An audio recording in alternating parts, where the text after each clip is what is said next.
What's up, everybody? Wednesday night, and look who I got back in the house. My man, the drums, Mark X. Go and give it to you. Drum Heller, what's up, buddy? Doing great, man. Great to be back on Wednesdays, and we're going to turn it into a winning Wednesday. I love this new show that we're rolling out, Philly Bets, giving all the local people of Philadelphia all the action on all the local teams, Eagles, Temple, Phillies, Sixers, everybody. Can't wait to get into it. Being a passionate, diehard Philadelphia fan, this is right up our alley, Dave. We've been playing with the format a lot lately, and we've been just trying to find out what is our niche. I mean, we love that golf stuff. We'll get there again, but man, this is it. This is Philly pride. This is Philly us. We love to bet. We love to analyze. We love to dissect. Why not do it with our teams and talk about it on Wednesday night? So we're going to do that here over the next half hour, and then we're going to get into a little bit of maybe some of our favorite, off the wall plays. Because as always, we're giving out some college football on a different day. But tonight, let's talk about the Birds a little bit, right, Drums? The undefeated Birds, right? Yeah, listen, put the NFL on notice week 1. That didn't take long. Huge win against the Atlanta Falcons. Travel down to Atlanta. Get the big W, 26-point win. Nick Sirianni looked good. The offense looked efficient. The defense doesn't really miss Jim Schwartz too much. Opened up a can on Arthur Smith and that Atlanta offense. So really excited about what I saw in week 1. Test gets a little stiffer this week, but as we're seeing in the market, Philadelphia getting a lot of respect. Yeah, and I love to hear the naysayers now. Oh, they played a trash Atlanta team. Well, they were dogs, right? And Atlanta was the favorite, and not a lot of people had a lot of respect for Philadelphia. They think they're last place. I know one of my favorite plays this year coming in was the Eagles win total at 6.5. And to get over that number last week was critical. So I'm feeling pretty good about where we're at just based upon that future value. Now that line has definitely soared down. The Eagles actually win the NFC East. They're the only 1-0 team right now. And they've jumped up to second overall odds in that. And we'll talk about that a little bit going forward if they are a value play. But you're right, they smoked them. And one of the keys was the defense. I've been pumped about this defense since just knowing that Jim Schwartz was gone, right? And they got some talent. I mean, the D-line is ferocious, even though you didn't really see them get the sacks until late in the game when they could tee off. But they did control the line of scrimmage after those first 2 drives, and that was important. And then the defensive secondary, nothing deep. I think that was key, right? It was all in front of them.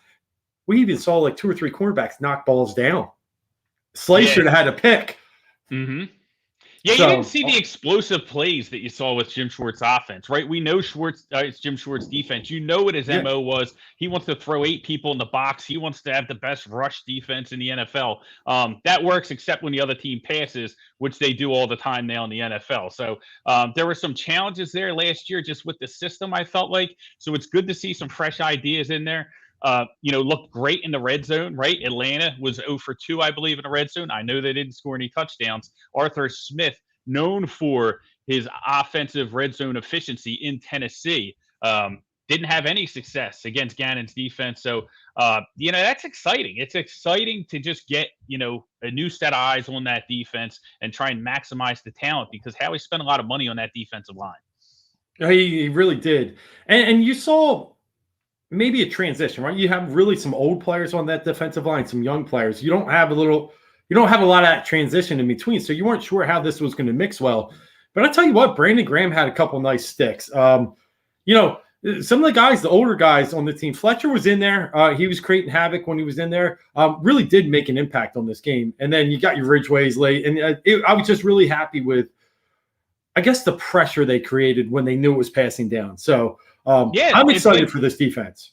They wore the Atlanta offense down up front, and that's what I felt like. And then it just became so leaky towards the end when they got the lead, they could kind of tee off. But I felt that the older veteran players on that defensive line looked invigorated, right?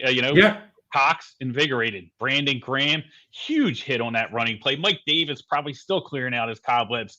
And listen, Hargrave, we're finally seeing him play to his potential, getting the returns on that contract that Howie shelled out to him. So, sometimes you just got to kind of get them in the right system. I felt like Schwartz's defensive philosophy was a little bit dated, and it's good to see a young defensive mind in here, modernizing their scheme. Look who's here.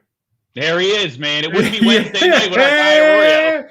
Start it up. What's up, buddy? Good seeing you. Good hearing from you. As always, he's the man with the plan. Love me some Arroyo. You got to follow him on Twitter. Good stuff. Thanks for coming in, tuning in. Hey, let's just get into it. So I said the Eagles are the second favorite in the NFC East. Now they're actually a third. They're still giving the Washington football team a slight advantage.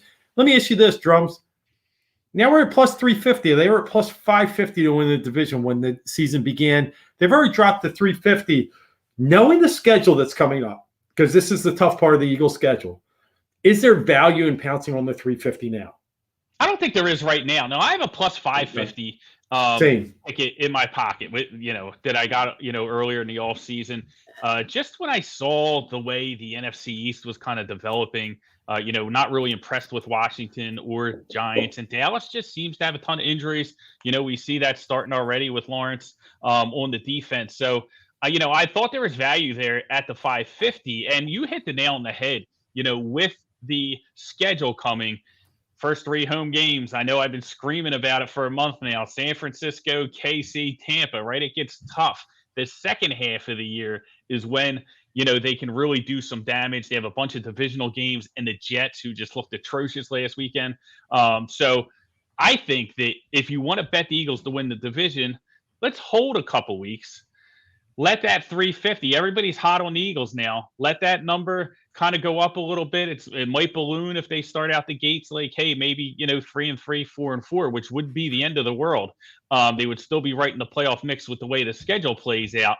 You would get better value, I think, with this down the road. You might be able to get it up at plus 400, plus 500 as the season goes on, because I think this is a team that's going to be poised to make a run at the end of the year. I agree 100%. I think the 350. I think you might win with it, but you can get better value for sure, especially with just this treacherous stretch coming up. I think if we can get out of here at week 6 at 2-4, it's even not bad. I'm hoping for 3-3, obviously, but that's really when you're going to see the value in the line for the division. You're going to see the overhyped Cowboys. You're going to see maybe a little return on the Washington football team. So I'd hold off now, especially if you got the 550 tickets like we did early. And then maybe see later if you can get another 500 and slam it down, double down. So I'm with you. I'm 100%. Absolutely. Stock is higher on the Eagles than it's been all off season. You look at the line, they're getting 3 this week against San Francisco. They were getting 3 last week against Atlanta, right? And those teams are not the same. So, you're kind of seeing the market back the Eagles, obviously adjusting their ratings on how they feel about the team and their prospects this year, which is all good news. But you don't want to buy a team when they're high. You want to buy low, and that way you can get more return on investment. So with this, the way the schedule plays out, I think it's best now to hold on the divisional tickets. But once that number gets a little bit bigger, time to pounce. I agree. So let's look at the game Sunday at the Link, a 1 p.m. game. And why do I say 1 p.m.? It's kind of important when you talk about West Coast teams that come over. Now, listen, San Fran went to Detroit. Now they're here. So they've got a little familiarity, but not all the way. And I think it's kind of, let's be honest, I think it's a tough task for a team like that to travel twice. Did they stay? Do you know if they stayed? I think they did. I think they did stay because they did the same thing last year. And it was very advantageous. Now, listen, I think that in those games they were playing like the Jets and the Giants, so real easy to look good against those teams, right? In New York, not very much success last year or this year. It doesn't seem like it's going to be going that way. So, little stiffer competition coming to Philadelphia. It's a little bit different. So, we'll see how it turns out. But the market is definitely backing the Eagles money coming in. It is. And I think a little bit of that obviously is I think they had the largest blowout of the weekend. But then on the flip side, the Niners, who were holding the largest blowout at the time, really leaked oil late in that game. Jared Goff had a chance to potentially throw a game-tying touchdown. They would have needed the 2, obviously. But they outscored San Fran 23-3 down the stretch. I think some people's betting confidence is a big factor when you're talking about bettors. I think they might have lost a little confidence, especially those that got San Fran tickets well after the 7.5 posted line. Most bettors out there were holding 8, 8.5, and 9s. Yeah. If you got the number late, you missed out. I had the 7.5, so I was happy, cashed in with the Niners. Niners are a team I have a lot of confidence going into the year. I do have a plus 1,400 ticket for them to win the Super Bowl. I think that, if they can stay healthy defensively, I think they can get right back to the Super Bowl where they were. So huge test for the Eagles, but it's the Niners did show some vulnerability in their secondary. Now, truth be told, 16 of the Detroit's 33 points came in the last 2 minutes of the game, so it was like 41-17. But you don't want to see that. You want to see a team, close out games, not turn the ball over late in the fourth quarter. And, San Francisco did a little bit of that last weekend. And they did. And there's a little bit, and I don't know what teams feel about the Eagles right now, but there's a little potential for a look ahead as well. They have Green Bay at home in their home opener the following week on Sunday Night Football. And then they line up with the Seahawks and Cardinals, some division games after that. So they know really they're important games. The Packers, you can say what you want, what you saw last week, but they were a 13-3 NFC Championship team last year. They're obviously going to be geared up for that game. So I think there's a little bit of value as well as thinking West Coast coming here, obviously playing a little earlier, and also potential look ahead. I don't know how many people are taking the Eagles seriously, and I think you're starting to see that in that line, like you said. Yeah, I think so too. I think I think you nailed it on the head with the confidence. I just think people lost a little bit of confidence because all off season we talked about how Detroit's going to be such a mess. Jared Goff, I know a lot of people who looked at Jared Goff as far as from a betting perspective to throw the most interceptions this season. So people were just thought that they were going to be a dumpster fire. When they look at the scoreboard and it's 41-33, you think San Francisco's defense is supposed to be back. How can that happen, right? How can you allow that to happen? Now, wild things happen in week one, but, I think they lost confidence. It's a double-edged sword. They lose confidence in San Fran, and I think the Eagles put, the NFL on notice. I think people were very impressed with how efficient they looked on offense and how prepared they looked, and that speaks to their young coaching staff. It really does. And as much as I wanted to scream, yell, cry even during the preseason at how vanilla and how bland that was and how embarrassing, to be honest with you, when you're just not at all trying.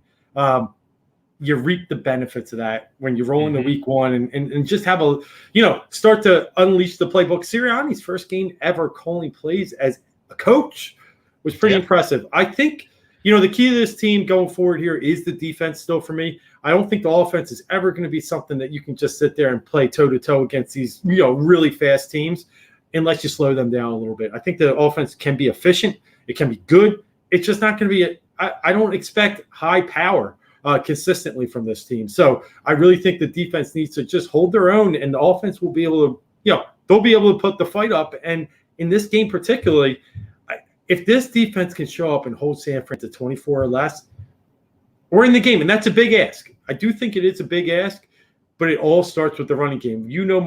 Kyle Shanahan. I think we all do. It's his running game that's the key. So the defensive line showed a little weakness with Mike Davis and then settled in last week. But if they can really hold steady against Elijah Mitchell, Trey Sermon may play this week, I think they got a really, really good chance to win this game. Yeah, hold steady is the perfect way to phrase it, Dave, because I think to come in and think you're going to shut down Kyle Shanahan's rushing attack with the 49ers is just disingenuous, right? You know that they're going to get theirs on the ground. But, one of the things that made me the most excited about last weekend was their ability to, hold Atlanta to field goals in the red zone, not touchdowns. Because this San Francisco offense looked really good against a very bad Detroit defense, right? But they're second in the NFL in yards per play differential. They averaged 8 yards per play on offense, only 5.1 on defense. The Eagles were fourth in the NFL in that differential, averaging 6.5 yards per play on offense. But, what really stuck out to me when I was digging into the stats for San Francisco, and this could be, that San Francisco's offense is that much better, or it could be that Detroit's defense is really, really bad. So it's something to keep an eye on. We're going to find out this weekend. But San Fran is second in the NFL in yards per play, and they actually led the NFL in 12 yards per pass attempt against the lowly Detroit defense. So, that defense in Detroit, Matt Patricia left it a mess, and it's going to take them some time to clean it up. But I will be very intrigued to see what this San Francisco offense looks like against a tougher defense that really rose to the occasion last week. I think the key of it is going to be how they defend Kittle, how they defend the tight ends. We know that Jimmy G is not going to be, really pressing the ball vertically down the field in this matchup. So I think the Eagles linebackers, which was a really sore spot last year, has an opportunity to step up. And I liked how the linebackers played against Atlanta. We saw them stepping up, making plays in the run game. We saw them doing a very good job in coverage. So they're going to need that to continue if they're going to keep this game close. And it's funny you mentioned that with George Kittle. I remember him getting about 39 catches and like 3 touchdowns last year in one game against the Eagles. So it really is a matchup nightmare, but I think they're much better suited for George Kittle this week. Though I will say this, one of the props I am eyeing up, and I'm eyeing up strongly, is George Kittle over the 5.5 receptions. You can get that on DraftKings today. They're still sending out some props left and right. His over-under is 68.5 on the yards. I'm a little tepid on that. I'm not sure I'm ready to jump in, but the 5.5 receptions, if the Eagles show me what they want to do, and that's play a lot of cloud cover and back off and let things come in front of them, I think they're going to keep a lot of things underneath. And Jimmy Garoppolo is not really a down-the-field thrower, right? Yeah, so it's what he wants to do. Yeah, I think there's a lot of value in that. And I'm going to look at the 5.5 receptions for George Kittle and definitely play that over this weekend. You got any plays on the game? I don't. I'm staying away from this one. Like I said, I think that, it's good that the market's backing the Eagles, but in this spot against a team like San Francisco, like I said, that I've rated very highly, I have a ticket for them to go to the Super Bowl. I just think I would need more than 3 points to hop on the Eagles here. If you're going to bet the Eagles in this spot, if you're comfortable, I would just take the money line at plus 135. I think that's really the best bet. The 3 points probably not going to do you any good. Might get you a push, but I think if the Eagles are going to rise to the occasion and in front of a home crowd, I think they're going to come away with a win. As far as the total's concerned, we've seen that total rise all the way up to 50 now. And I think it speaks to, the market's conviction in both these offenses. I think they feel like San Francisco's offense is healthy. They're going to put up some points. And I think they believe in Jalen Hurts and what the Eagles offense is going to do. And I think this is going to be a huge test for the Eagles quarterback in Jalen Hurts, because the way San Francisco plays defense, listen, Fred Warner is one of the best linebackers. He can move laterally. He can kind of shut down the run. He's great in coverage. They have the pass rush with Bosa. So I think things are not going to be as easy for Jalen Hurts as they were last week. Doesn't mean that he can't pass the test with flying colors, but I think in order to do that, we're going to need to see a big game out of Devonta Smith, the rookie. I really think they have to attack the 49ers cornerbacks, and that's how they're going to win the game. So what does that tell me? If they're attacking the quarterbacks, they got to throw the ball downfield, more points, more scoring. I think the overs are pretty good play here, even at 50. And then if I was going to play the Eagles today, I'm with you. I'm going to lay off the line. I'm going to see if there's a little movement, because I still think we could see some things swing a little bit. And if I can get the extra hook, I will take it. I might even pay up for it. But right now, we play them in a teaser, and I'm looking to tease them up with the Tampa Bay Buccaneers, bring them down over the key number. Right now, Tampa Bay, we're showing on DraftKings, is 12.5. I'll take that 6 points under the 7. I'll put the Eagles up to 9, which I think is it's teasers. I always like to do it on a half point, but I think 9's a safe number that you're not worried about a push. Right now, that would be a side that I would lean towards, and maybe playing come Sunday. So that kind of gives us the take on the Eagles this weekend. I'm sure we'll get into them next week on this show. But let's talk about some other local teams. And Drums, you got to take on the Temple Owls. I do. Think about Temple all season with Temple, man. And listen, they start off the season very poorly, right? Nobody's going to deny. They get smashed by Rutgers. I think it was 61-14, right? But then they bounce back against Akron, 45-24 win. And now they have a big test against the Boston College team that suffered a huge injury. Jerkovich out for this game.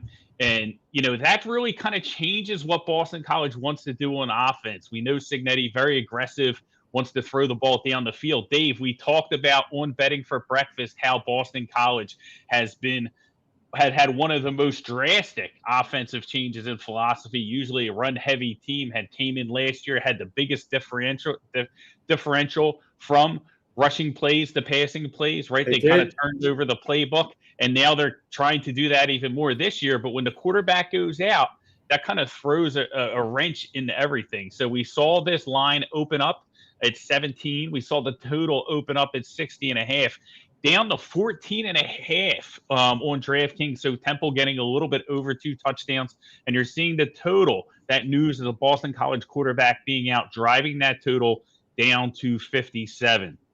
When I look at this game, Justin Lynch came in last week for Temple as the quarterback with Mathis injured. Did very well, was very efficient. He's going to face a much, much tougher defense this week, but 19 for 23, 245 yards.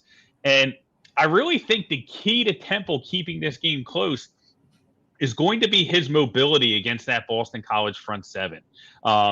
He's going to have to make plays off platform when the plays break down, and he does have a decent amount of mobility. And I think that, Temple can hang around in this game. It's got to be, we talk about college football and how much the mental piece goes into these kids playing because they are still kids, right? So the emotional swings can be a little bit higher. One of the angles I always like to play is when you see a top team like Ohio State lose, sometimes it's good to fade them the next week because it's hard for them to get motivated, right? Now we're seeing a kind of deflating news coming out of Boston College. I know, with the quarterback hurt, I know everybody wants to say, oh, they're going to win one for the quarterback, but it usually doesn't play out that way. So I actually think Temple could be the right side here at the plus 14.5. If you shop around, you can get a little bit higher. I saw some 15s.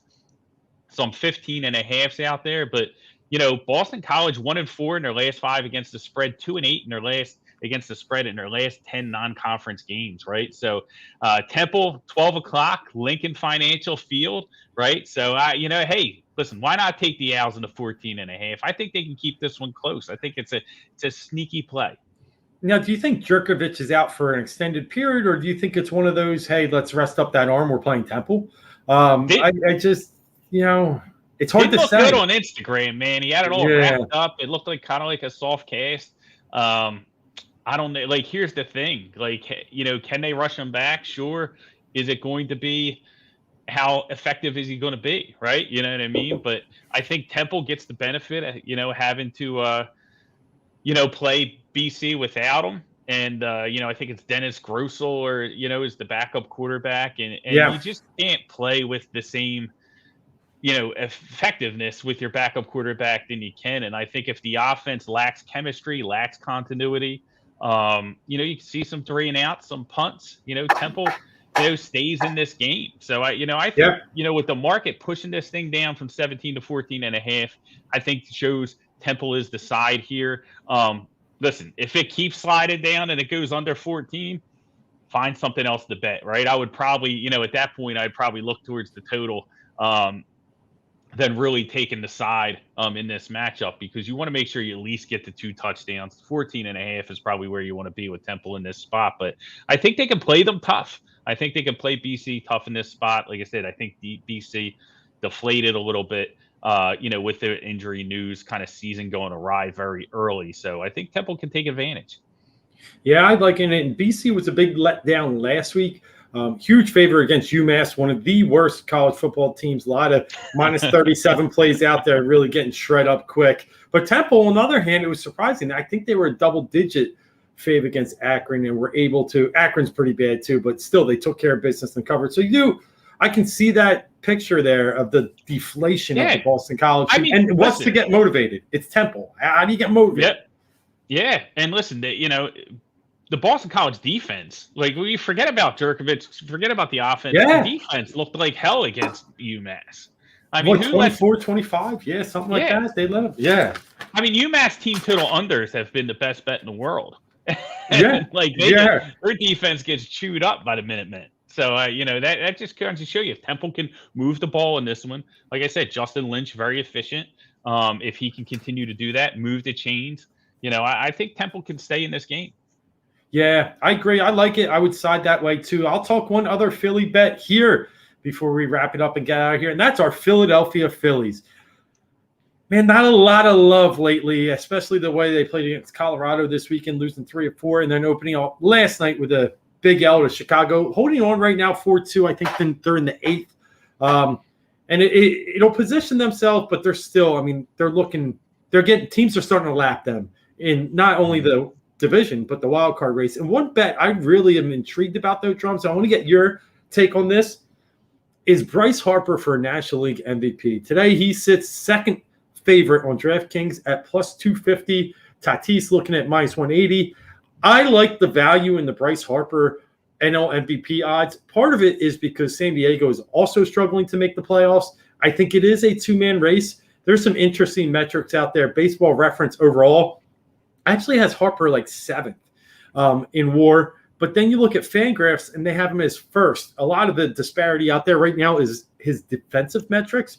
But when you put Tatis in the outfield, you lose a lot of the value of what his defense was in the infield. So it brings things a little closer. And for me, Harper's been the best player on the planet in the past probably month. And I just think as they start to see his numbers and they really start to dive deep, because this is going to be a numbers game. So they're going to be chewing on analytics, looking what they like the best. I think Bryce is going to have a really good chance. And if you have a really good chance and you get plus 250, why not play it? I think I'm going to take some action tonight. I'm playing Bryce Harper. Even with, look, again, tonight, a big double to lead off the fourth that he was able to get around and take the lead. Bryce is doing a lot for this team. He's doing everything he can.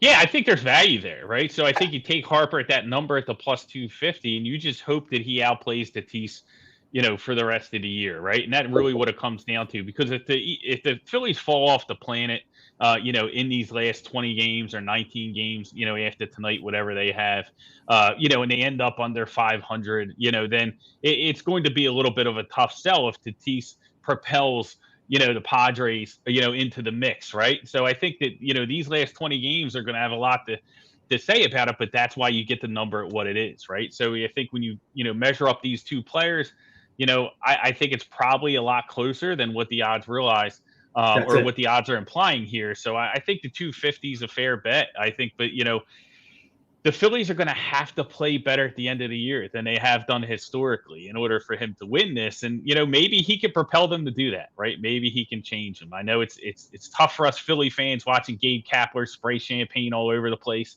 but, they got to finish the season strong, and they really got to show that they're a different team. Hopefully Harper leads them to that. And that's definitely going to help them, in that MVP race. So I like the plus 250. I think there's some value there. Yeah, I mean, Bryce Harper's played fantastic, and it's not because of him during this position. He has no help around them. And let's not forget, he lost, about 3 weeks of baseball when he got hit in the face with the fastball in St. Louis. So some of his numbers may not look like, I think he's seventh in home runs. Well, you can project those numbers based upon his season total, and some of those analytics guys and the voters will do that. And I think it's really going to build the case for Bryce even more. So I think right now, we talked about it earlier, we opened the show, the Eagles at plus 350, we might be buying high. So pause. I think right now you could be buying low on Bryce Harper because of the Phillies' results over the past week. Plus 250 is a nice number for me. Like you said, this is closer than a plus 250 minus 180. I'll take a coin flip for plus 250. That's one of my plays with the Phillies this week.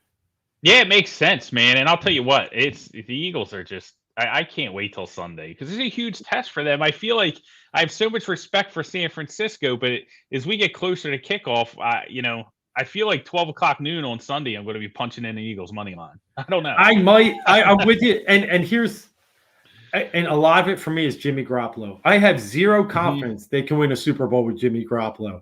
I think Trey Lance will be their quarterback come week 7, 8. Something in that area. I think they're a later buy this year. I think they're close to 10. But anyway, I think the chance to stop or slow down that run game, make Jimmy throw it, is our chance to win, obviously. Yep, so 100%.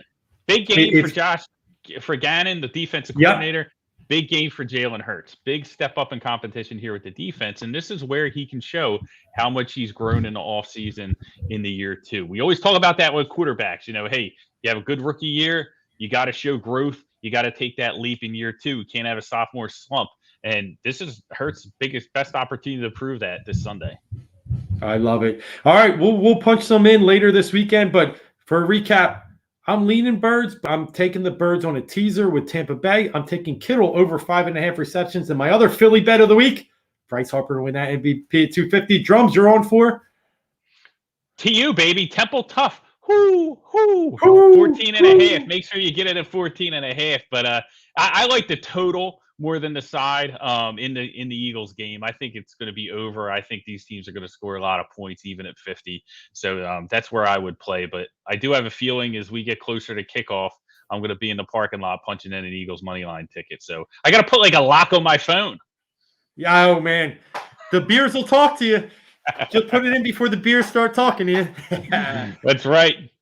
Oh, I love it. All right, bud. Great stuff tonight. Philly Bets will be back next week, Wednesday, on the Heat Ratio Network. Catch us on YouTube. Follow us on Twitter. We're always out there posting. But more importantly, plug some likes. Watch some of the other shows here on the Heat Ratio Network. We got so many great ones going on. We got Flyers and Ice. Man, I can't remember them all. You got the Sixers podcast with our boys. Yep. Half Court Heat.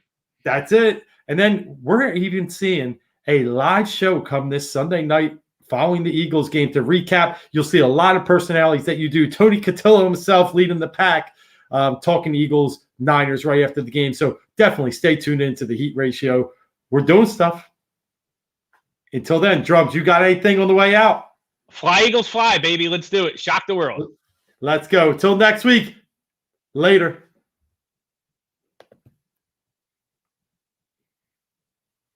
All right. We good? All right.